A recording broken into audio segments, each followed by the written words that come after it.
Let's speak about another England player who plays his club football abroad, Rob, which is Jude Bellingham. And you spoke to Thomas Tuchel last week and probed down the line of, is there anything more to read into this, or is this just purely he's not fit enough yet to play England games?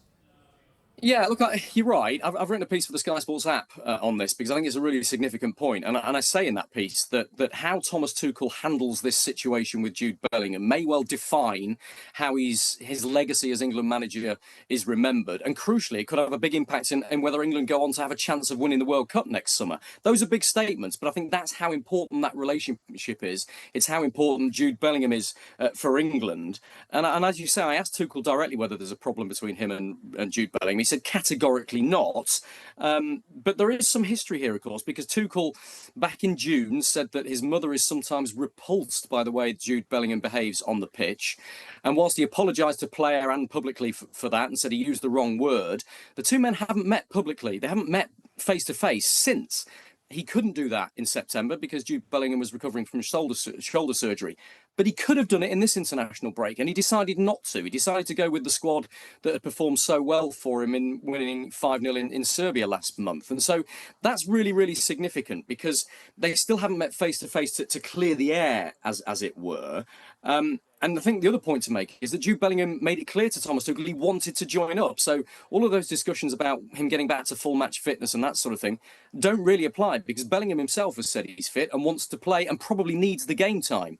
He's played 5 matches in 15 days for Real Madrid, by the way, albeit none of those over a full 90 minutes. So, look, we know he's an abrasive character. We know he has incredibly high standards. We know that he expects everything around him, whether it's at Real Madrid or England, to be absolutely professional and elite. And he will speak out when that's not the case. I'll never forget him berating Gareth Southgate on the touchline in the European Championship final in Berlin last summer because he didn't think the England manager was making the right tactical changes to get England back into the game. He was 21 years old at the time. So that gives you an idea of what he expects. And that can be difficult, I think, for some of his colleagues sometimes. But there's no doubt it's a huge decision by Thomas Tuchel to leave out such a big player, and all eyes will be on that relationship between now and the World Cup. And I think actually, while you've got Martin there, it's the perfect question to ask him. Martin, you've had worked with so many huge players and superstars, and you mentioned Brian Clough a moment ago, so you've worked under some big characters as well.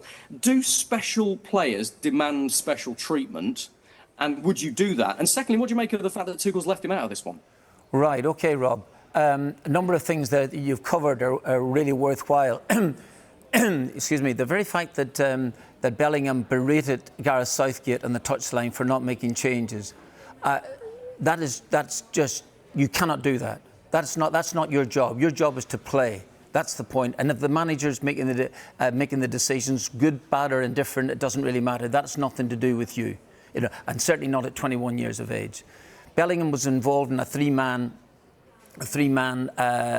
one of those things where they have their own little committee meeting, didn't he? He was part of that sort of at 21. Part of the leadership group. Pardon? I would part never. Of the leadership group. Absolute leadership group. Well done. I would never have had him in it for a start. He hasn't earned the right. I'd put lads 25 or 20, 27 or 30, whatever the case may be, or 2 alongside Harry Kane, whatever it may be. But you haven't done that there yet. So that gives you a sort of a sense of entitlement as much as anything else. But the whole point is this here, that if the World Cup was tomorrow, Bellingham would be in the squad. Right? We know that it was starting off because he's a very, very good player. But I actually think, and I might be a million miles off this, I think this point about Tuchel is that his comments after the game when they had the big victory, he said, listen, there was none of this shouting at each other, there was a great camaraderie there. And I think he's used this opportunity to say, in terms of of Bellingham's fitness or supposed fitness, he said, listen, lad, I'm running the show here. I'm not. And you will have to listen to me or obey my instructions here. You go and do your playing on the field, of which you are very good at when you're ready, and I don't want all of these histrionics flying around about the play. That's what I think.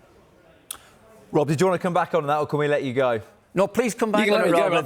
Please come back on it, because I might be a million miles wrong, but that would be my view.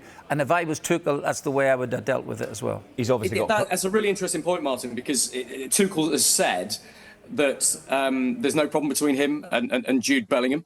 And he's not said that the character's a problem, and yet he hasn't picked him when he could have done. Well, I think that's a huge statement. He's not going to start. He's not going to start a public feud between the two of them now when there's no need to. Absolutely no need to. They've got on. They've had a great result without him at the end of it all, and it's really as simple as that. There again, I'll get back to the point. Bellingham will be back in the squad for it because he is a very, very good player. He just needs to know his position.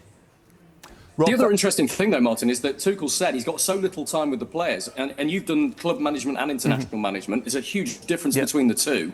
And Tuchel said, look, I don't have much time with the players. So to not keep your best players there when you've only got 2 more camps after this before he has to pick his World Cup squad, by the way. Yeah. How does he build on that relationship with Jude Bellingham when they don't have any time together? But you accept that point when you become an international manager. You know you're going to have very, very little time. You do surprise me by saying that they haven't had a conversation since, or that type of stuff, Rob. But overall, they have, but not face to face. But not face to face. Okay, fine. I would still have done the same thing. Rob, thank you very much. We will leave it there with you. We'll carry on talking about the selection dilemmas ahead for Thomas Tuchel ahead of the World Cup. One of my questions would be, and I appreciate that without being disrespectful, England have more choice than the Republic of Ireland did. To what extent did you pick on form, and what extent did you just pick the best players? Again, a good point. We didn't have the luxury of having great players and not being at your disposal all the time.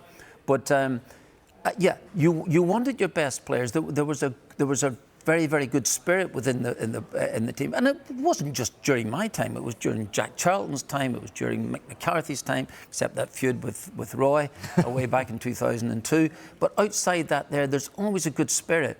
But you want your good players to be there, but they didn't behave in a supercilious manner or anything like this here. They were really down to earth. They wanted to play, and you're ready. So yes, of course there'll be disappointment when somebody's left out of a side. That type of stuff. But overall, yeah, it was a matter of getting the players together for the couple of days that you had, and working as strongly as possible to get them to believe that they can win the football matches. And I suppose actually, that is one of the things that, to me, encourages me about Thomas Tuchel's ability to win a World Cup for England, is that when it comes to picking the best, that might not be the case for the team, that he's got that presence of mind to think, do you know what, if Bellingham, Foden, Palmer don't all fit in the same team, then 1-2 of you, unfortunately, might not be playing from the start. Yeah, it seems as if he has that at his disposal. That's probably true. But you were talking about, you went back to the point about did I pick players in form? Well, our squad almost picked itself in that sense. Some players who maybe hadn't played for a couple of weeks, but maybe had just the one game, but was almost essential for our needs. Yeah, I brought him into the squad. I didn't have that problem there. Would Bellingham have got into the Republic of Ireland squad? Fairly decent chance. It sneaked in, yeah. No, it's not saying anything about James McCarthy, of course, Martin, but you know. James was just never fit. I was picking a name out of the air.